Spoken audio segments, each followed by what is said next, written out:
ကဲကိုကြီးကအလုတ်သွားတော့မယ်အလုတ်သွားတဲ့အချိန်မှာကိုကြီးကဘာလဲဆိုတော့ချွေးနှံ့နေအရန်နှံ့နေမှာဆိုလို့သူများတွေကြားမှာဒါချွေးနှံ့တအားကြီးဆိုးပြီးတော့ဟောင်ထွက်နေလို့ရှိရင်ကို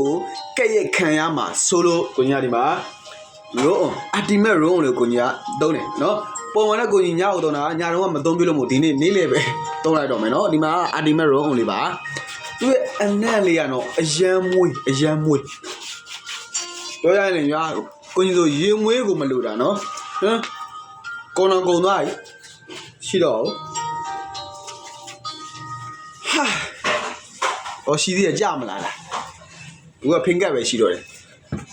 ကိုကြီးသုံးတာတလားခွဲလောက်သုံးရတယ်နော်တယောက်တည်းသုံးတာတလားခွဲသုံးရတယ်နော်အကယ်၍နော်ကိုကဒါအလုတ်သွားနေတဲ့သူလူများအကြားမှာအလုတ်လုပ်နေရတဲ့သူဆိုလို့ရှိရဲ့နော်ဒီလိုရုံးလေးကိုဒါဆောင်းထားဖို့မမေ့ပါနဲ့သူက24နာရီဘူးမရေးတာ24နာရီလို့ရေးထားပေမဲ့ကိုရင်သုံးတာဆိုလို့ရှိရင်24နာရီမကောက်48နာရီ2ရက်လောက်ခံတယ်နော်2ရက်ချရေးချွေးရသူဆိုကွက်တီပဲနော်ဒါချင်းနဲ့လုံးဝမနှံဘူးညပဲလိမ့်နေ့ပဲလိမ့်နေ့ကတော့အနမ်းသက်ပျောက်တယ်ဒါဂျိုင်းသားကိုတိတ်မကူတာပေးဘူးညလိမ့်မယ်ဆိုလို့ရှိရင်တော့ဂျိုင်းသားကိုကူတာပေးတယ်အနမ်းသက်လည်းပျောက်တယ်နော်အဲ့ဒါကိုညတော့အခုဒီနေ့တော့မနဲ့လိမ့်ရတယ်ဒီမှာဒါလေးကတော့ main အမျိုးသမီးတော့ဒါလေးကတော့ယောက်ျားလေးတော့နော်ကိုညတော့